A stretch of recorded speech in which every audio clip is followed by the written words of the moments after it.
Hello everybody, so this is my lecture 2 of the series of web lectures on the course Soil Mechanics.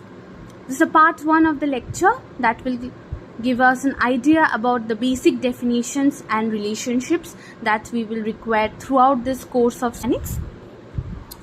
We know that in order to assess the engineering performance and the behavior of a soil, it is required to evaluate the fundamental properties of the soil.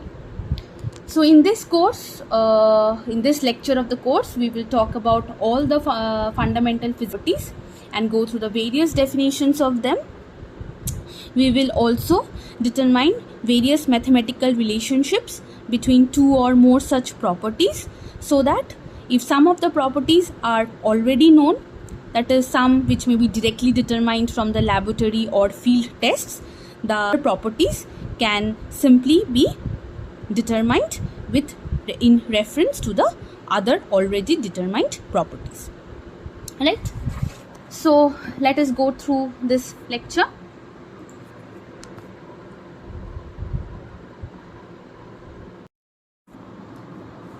So we know that matter exists in nature in 3 different states, right? Like solid, liquid and gases. So same is for our soil. That is, a soil in its natural state will consist of all the 3 phases. The soil is basically a porous structure where the basic ingredient is the soil solid grains which form the soil skeleton, and they have clear spaces or spaces between them which are called as the voids, which are filled with air or water or both. So here the soil may be termed as a 3-phase system, with the soil solids, the air representing the gaseous state and the water representing the liquid state. So if we can draw an element of soil, we can say that suppose this is an element of soil and we have the several solid grains of the soil, right? So these are my grains that I am drawing, and these grains have intermittent void spaces or clear spaces, as we can see, right? So as I'm giving the dots, these are the intermittent void spaces in between which are either filled with air or water or both. So these grains and air and water are usually blended and completely intermingled in its natural state, right? But however, for engineering convenience, what we try to do, we draw this soil element in such a way that we can show the different constituents of the soil, that is the soil solids, the air and the water separately. So let us draw it. So this is my solids, this is my water, and this is air, right? So we have these 3 constituents forming our soil mass. So if one can determine the individual volumes of the solid grains, the water and the air present in the certain volume of the soil element, the soil mass can be represented by this schematic diagram, what we refer to as the 3-phase diagram, or we also call this as the block diagram. So this diagram is only convenience, right? In this diagram, we mark the corresponding weight and the volume of the constituents of the soil. So suppose the volume of air, we represent it as VA, the volume of water represent as VW, the volume of solids we represent as Vs. Similarly, the weight of air we represent as WA, which we consider here as negligible, that's equal to 0. We represent the weight of water as WW and represent the solids as WS. So we see that the air and the water comprise of the voids of the soil, and we represent the total volume of the voids as VV, which is the volume of voids. And the entire volume of the soil, we represent it as V of the soil mass, that is the total volume of the soil mass. So we will see that the different volumetric and the gravimetric components of or the constituents of the soil will give rise to the various unique engineering properties of the soil. With the help of this three-phase diagram, we will define various relationships and various definitions of fundamental properties of the soil as we go ahead in this series. The three-phase diagram will give a very pictorial view or a schematic representation of the soil mass in terms of its weight and volume.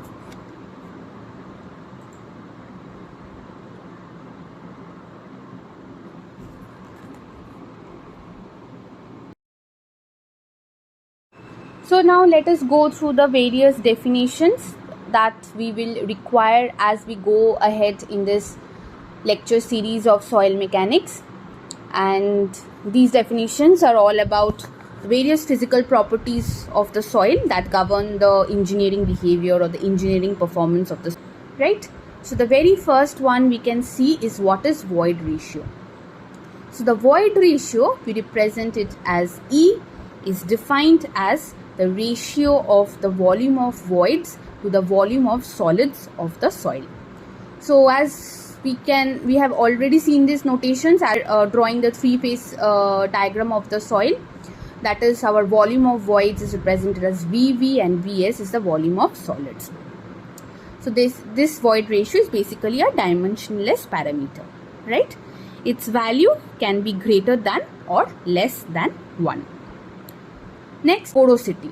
The porosity is represented by N and is defined as a ratio of the total volume of voids to the total volume of the soil sample. That is, we represent it as V, right? The total volume of the soil mass. This porosity is usually expressed in percentage. The value of the porosity is always less than 100%. This is because it can be clearly seen as the volume of voids is always less than the total volume of the soil mass, which is very obvious. So this void ratio and porosity gives an idea about the compactness of the soil. That is, if the value of the void ratio or the porosity decreases, it implies that the degree of compactness of the soil has increased, right? Next, we talk about what is degree of saturation. The degree of saturation, we represent it by S and is defined as the ratio of the volume of water to the volume of voids, again expressed as percentage. Since the degree of saturation indicates the portion of the volume of voids which are filled with water, we can say that the range of saturation varies from 0 to 100%. That is, for a fully dry soil, when the voids are devoid of any water, our saturation is 0%. For a fully saturated soil, when the voids are complete with water, the saturation is 100%. That is, at that situation, the volume of water becomes equal to my volume of voids. And here, my volume of water becomes 0, right, in case of a dry soil. Next is, what is my percentage of air voids? So percentage of air voids, as from the name we can, it is usually defined, represented as NA, and it's given by the ratio of the volume of air voids to the total volume of the sample, right? Again expressed in percentage. Next comes, what is air content? The air content is represented by AC and it's given as the ratio of the volume of air voids to the volume of voids, right? So if we see closely about the degree of saturation and air content, we can see a close relationship between them. As saturation tells us about the water in the voids, it tells us air content tells us about the air in the voids. So we can simply write it a relation between the air content and saturation as air content is equal to 1 minus saturation, right? So simply we can see when we see the definition of saturation and air content.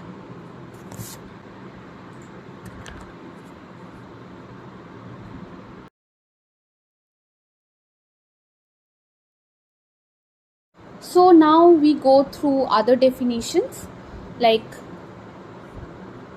what is my density of soil or what is my unit weight of soil, right? So density of soil is nothing the mass per unit volume of soil.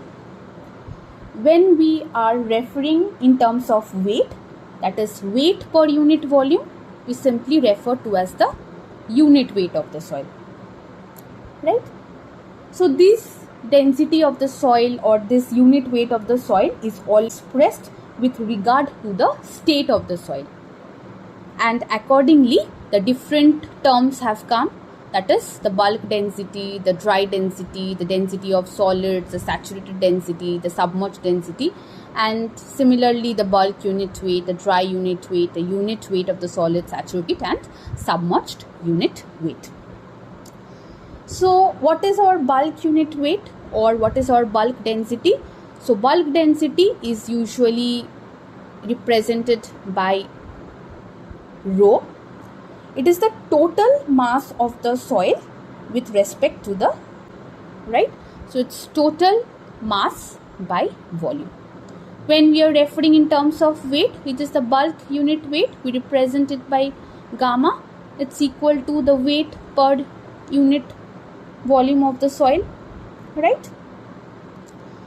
So basically it is represented in SI unit in kg per meter cube, and the unit weight is usually in kilonewton per meter cube, right? Now what is my dry density or dry unit weight? So the dry density is usually represented by rho d. It is equal to the mass of the soil solids with respect to the total volume of the soil mass. Similarly, when we define in terms of weight per unit volume, that's the weight of the solids per unit volume, we call it as gamma d or the dry unit weight, right? So basically dry unit weight is the measure of the denseness of the soil. A very high value of the dry unit weight says that more number of soil solids can be packed in the unit volume of the soil, and therefore the degree of the compactness of the soil is very high. Next we have what we say as the density of the solids or the unit weight of the solids. So this density of solids or unit weight of the solids, this density is represented by rho s, and it's basically the weight mass of the solids with respect to the volume of the solids, right? Similarly, when we express in terms of the weight of the solids per unit volume of the solids, we call it as a unit weight of the solids, and it's given by gamma s. Now what is saturated density? The saturated density is usually represented by rho sat, and it's ratio of the total mass of a fully saturated soil to its total volume V. That is, again, when we express in terms of the total weight per unit total volume of the sample of a fully saturated soil, we call saturated unit weight represented by gamma sat or gamma saturated. So basically gamma saturated is equal to the weight of the saturated soil divided by volume, and this is rho saturated is mass of the saturated soil divided by volume, right? Next comes our density or the submerged unit weight. The submerged density, it's the case, suppose a soil mass is submerged below the groundwater table, right? So what happens, as we have learned from the Archimedes principles in physics from school, right? So the soil solids experience a buoyant force which is equal in magnitude to the weight of the water displaced by the solids, right? So the net weight of the solid is reduced, and this reduced weight is called as submerged unit weight, or this reduced mass of the soil is called as the submerged mass of the soil. So the submerged density, we can write it as, or that is rho dash or rho submerged is equal to the rho saturated minus the rho water, that is density of water. Or here in submerged unit weight we can write gamma dash or gamma submerged is equal to the weight of the submerged soil, the total volume of the soil, or basically it's a gamma saturated minus gamma water. So these definitions of density and unit weight and bulk unit weight, dry unit weight, submerged unit weight, we will require throughout this course of soil mechanics. Okay, so it's important to know them properly.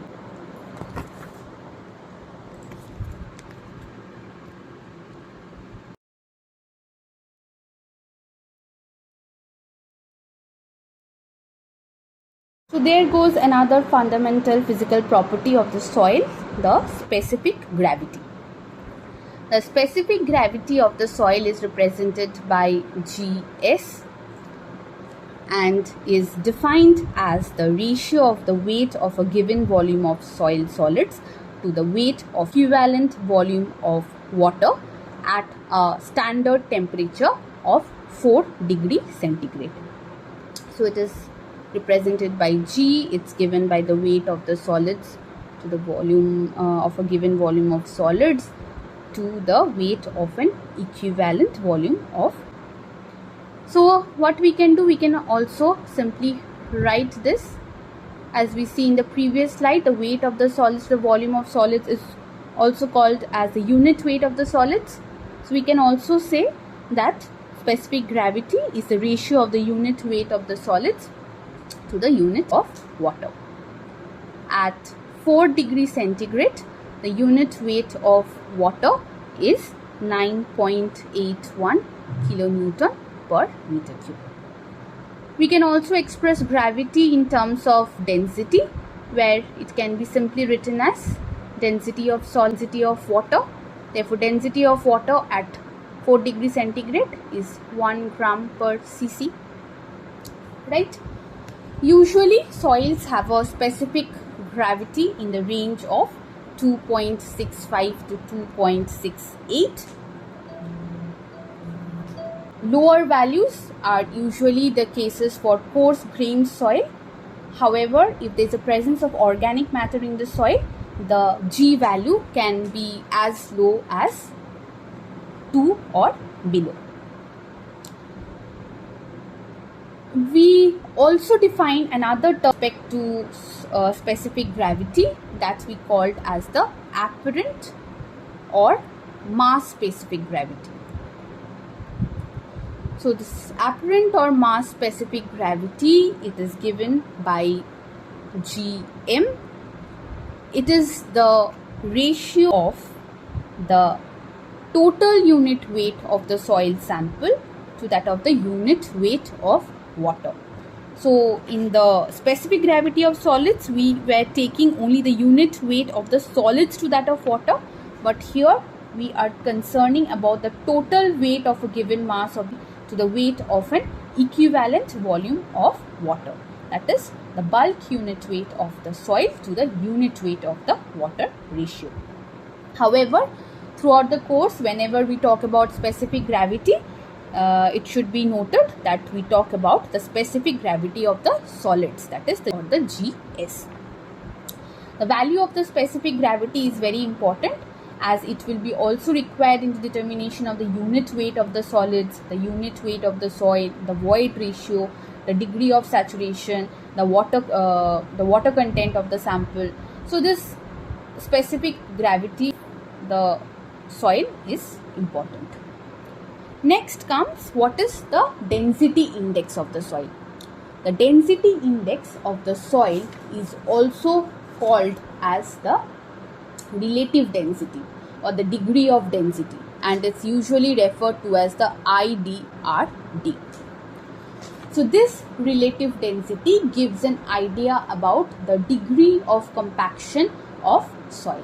And when we are talking about relative density, we should keep in mind that we mostly talk about cohesionless soil deposit.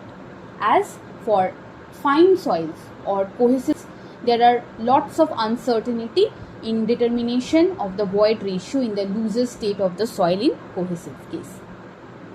So it is basically defined as the ratio of the difference between the void ratio of the soil in its loose state and its natural void ratio to the difference between the void ratio of the soil in the loosest to the densest state.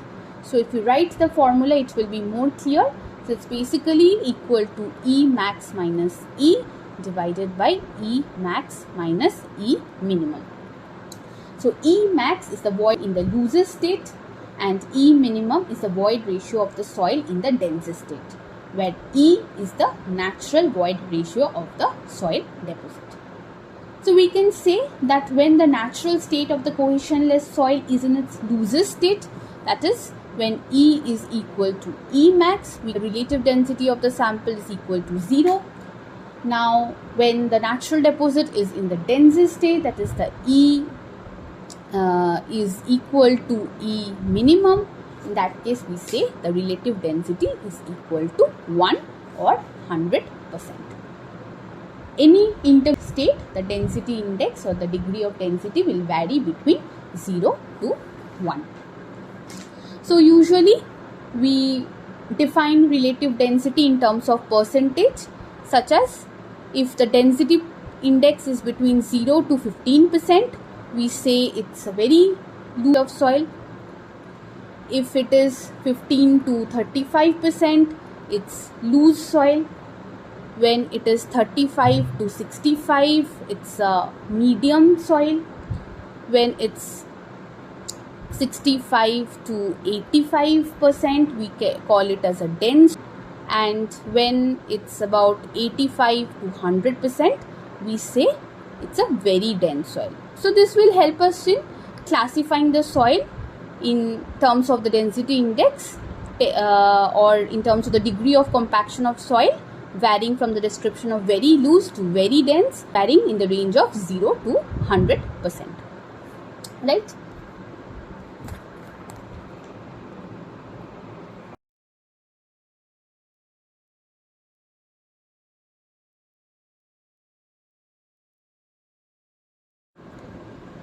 Now let us try to develop some important relationships between the various quantities that we have defined till now. So this can be done by starting very basic definitions of one of the parameters involved, right? So we see that we want to derive a relationship between E and N, that is my void ratio and porosity. It is start with the definition of void ratio. So void ratio is equal to the volume of voids by volume of solids. So let's do some mathematical arrangements. So suppose we keep the as it is, and in the denominator we just add the numerator value.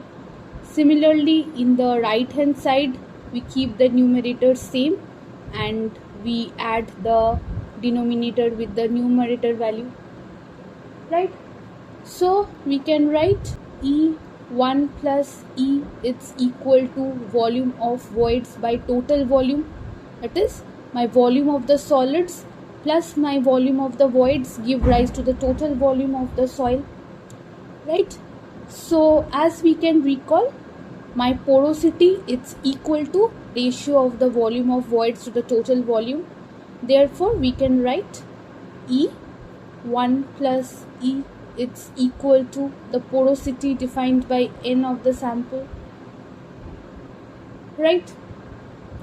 Alternately, what we can do, we can also derive E from N, that is we can start by defining What is N? That is ratio of the volume of voids to the total volume, right? So suppose we keep the numerator same and we have in denominator 1. So let us now subtract the numerator. So 1 minus N. Similarly, in the right hand side, we subtract the total volume with the numerator, that is the volume of voids.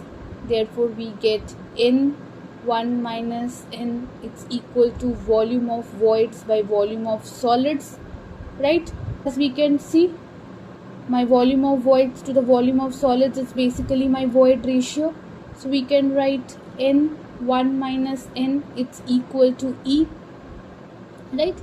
So in this way, by simply considering the basic definitions of one of the parameter, we can come to the another parameter involved in the relation, right? Now, alternately, what we can do, we can use a phase diagram. Okay, so a phase diagram is in which one of the volumes or the weights is taken as 1 or unity, and the volumes and the weights of the other quantities are then worked out, right, in terms of the assumed value by using one or the other ratio which is defined earlier. So what does that mean? Suppose, let us first draw the phase diagram, and soil is a 3-phase diagram, right? So we have solids, we have the soil water, and we have the soil air. So I'm just writing A for air, W for water, and S for solids. So as we said, we usually take the one of the quantity volume or weight as unity. So let us assume that is the volume of the solids is unity, that is 1, right? Now we also write the one of the definition. Suppose E is equal to volume of voids by volume of solids, right? So we see from the diagram that is volume of voids and volume of solids, it's 1. So we simply substitute 1. So now the volume of voids now becomes equal to E. Let us just write E here. That is the volume of voids is equal to E. Therefore, what is my total volume that comes out? The total volume is 1 plus E, right? So what is my porosity N? It is the volume of voids to the total volume. So from the phase diagram, we can simply see my volume of voids, it's E, and my total volume is 1 plus E. So we simply readily got the porosity relationship with E by using the phase diagram, right? So by any of the two methods, we can derive this relationship.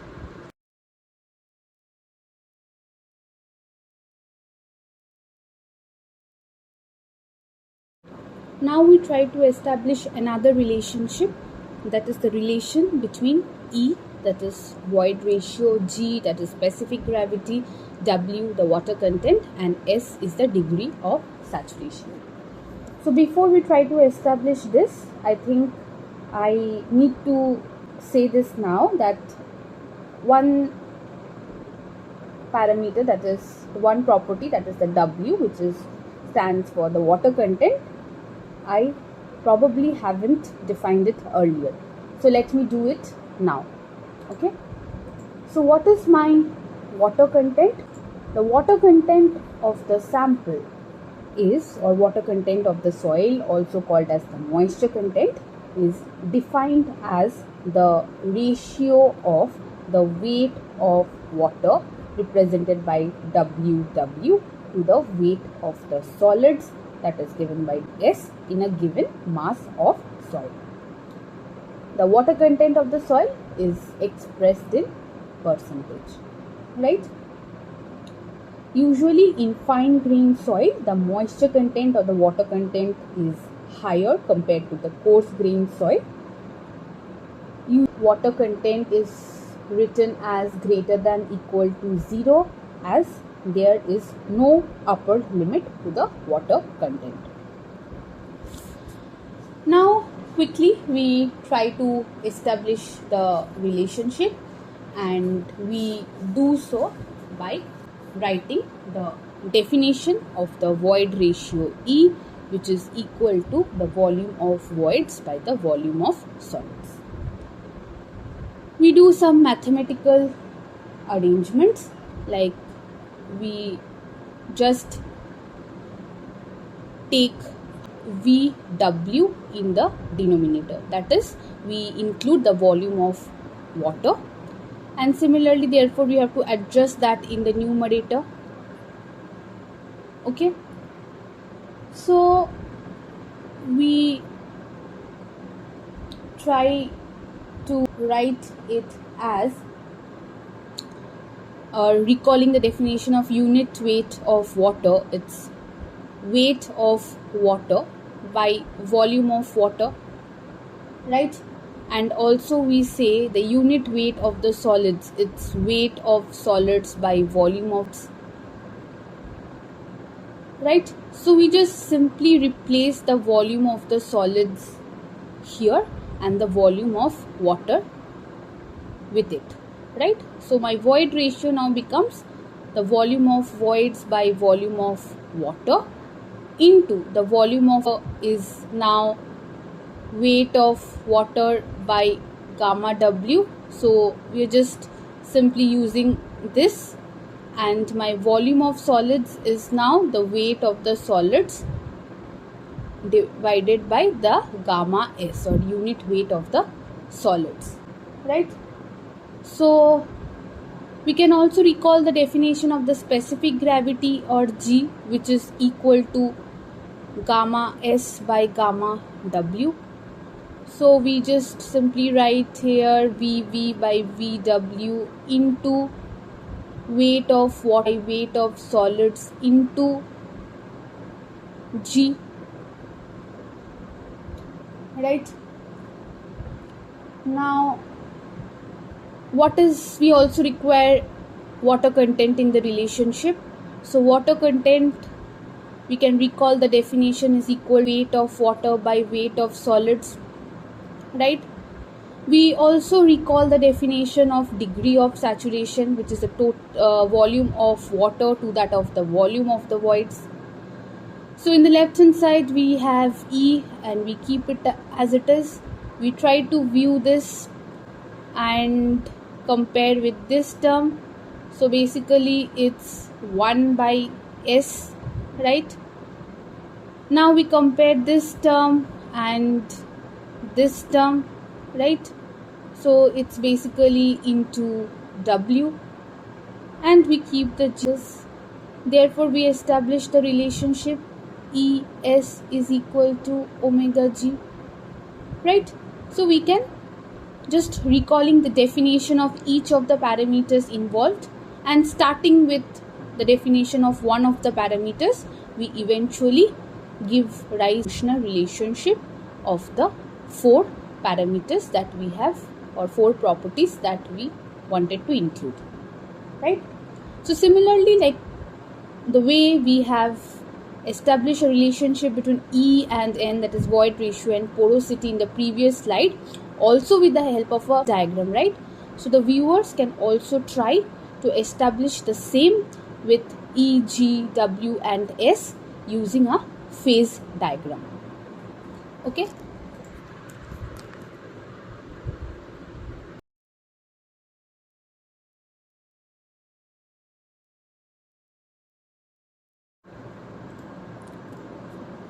Now another relationship that we want to establish is the relation between the bulk unit weight in terms of the specific gravity, the void ratio and the saturation of the sample of soil, right?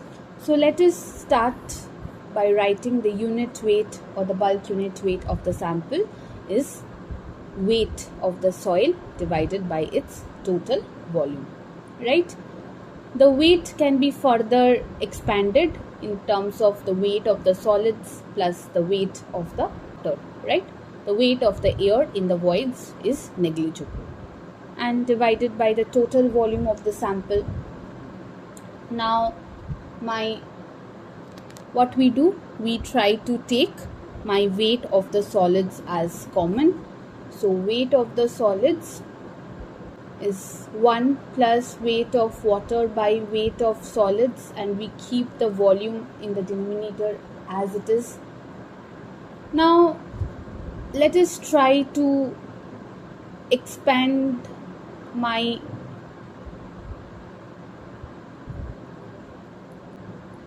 volume in the denominator also, that is my volume of solids plus my volume of voids, right?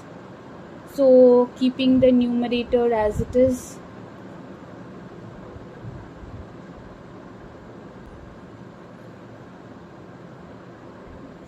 we just simply take the volume of the solids as common and we get volume of voids by volume of solids.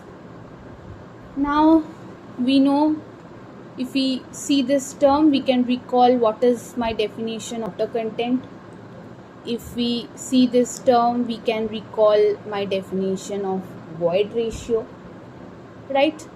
And we also try to see how we can write this such that we can also involve my G and S. Okay, so we know my specific gravity, it's equal to unit weight of the solids by unit weight of the water. This unit weight of the solids is weight of the solids by volume of solids into unit weight of water, right? So we just simply replace it. So we just simply replace it here. So my unit weight is equal to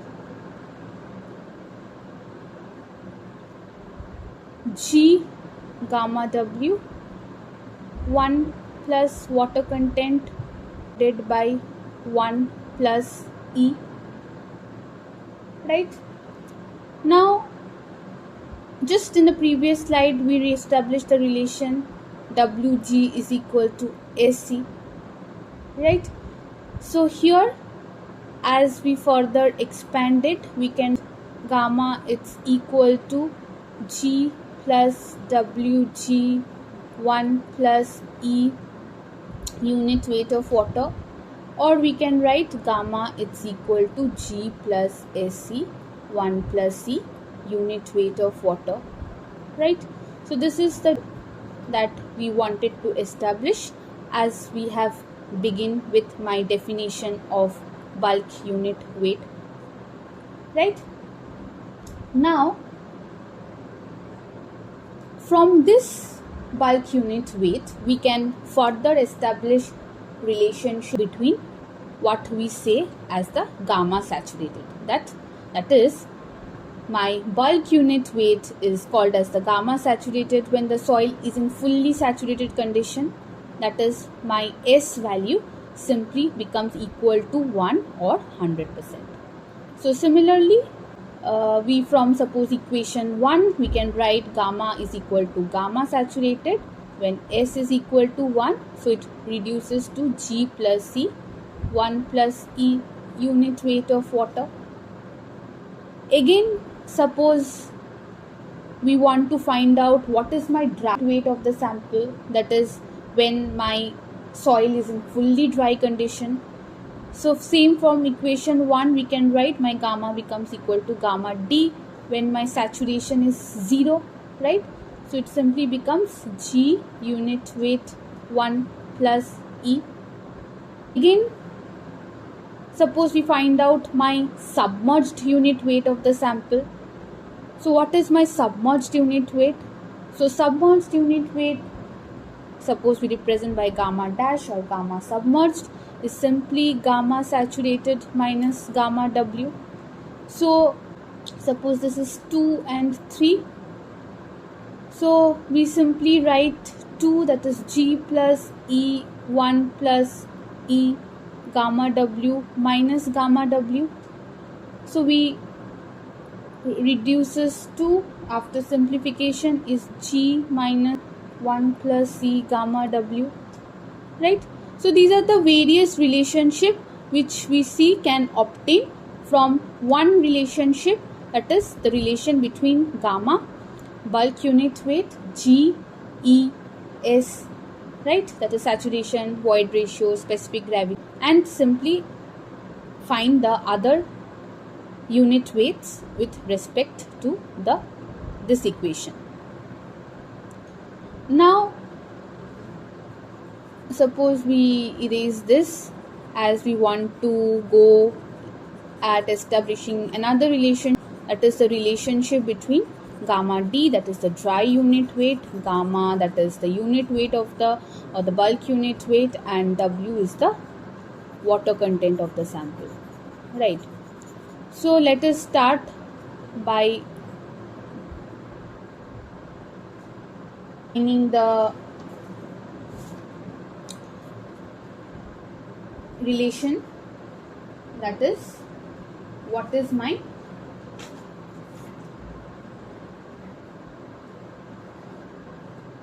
bulk unit weight, right? So my bulk unit weight, it's my weight by volume.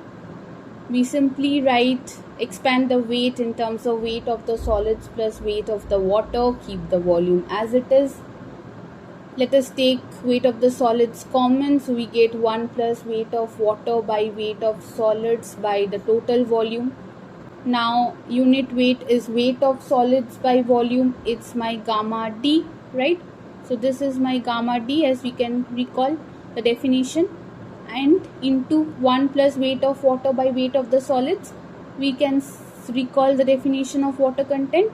So we write W, my gamma D, it's equal to the total unit weight, or the bulk unit weight, divided by 1 plus water content of the sample.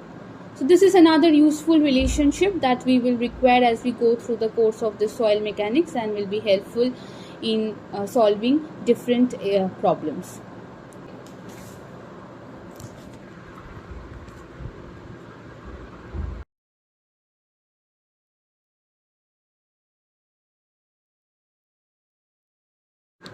Now we have to establish, suppose, another relationship, that is between dry unit weight, percentage of air voids, then water content, specific gravity, right?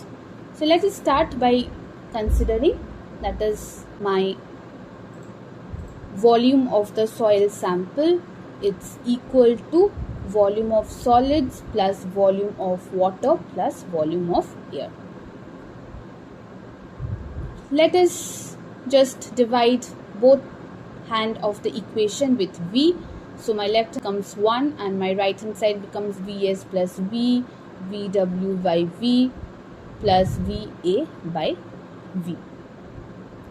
So my right hand side is now Vs by V plus Vw by V, and if we recall this, then this is equal to my percentage of air voids that we write as Na, right? So now let us bring Na to the left hand side of the equation. So we write 1 minus Na, it is equal to the volume of solids by voids plus the volume of water to the total of the soil, right?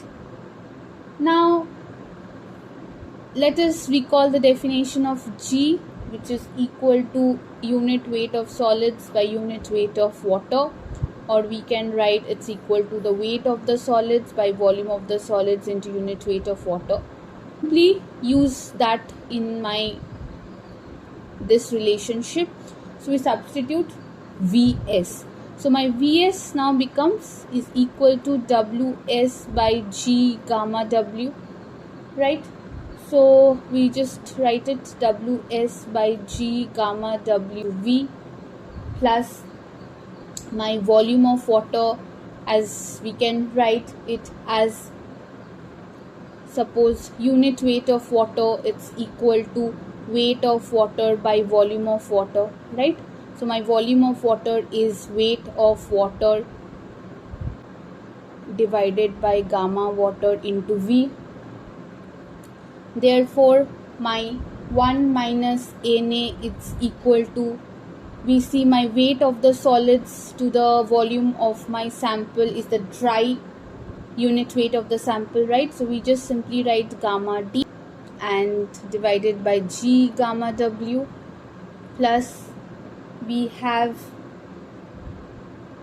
weight of water.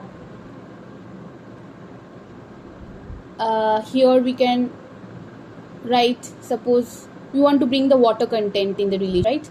So water content is equal to weight of water by weight of the solids. So we just simply write the weight of water is equal to water content into water solids, weight of the solids. So water content into weight of the solids divided by unit weight of water into. Therefore the right hand side is gamma D by G gamma W plus its weight of water, it's the water content into, we see the weight of the solids by volume is my dry unit, and my denominator remains as it is unit weight of water.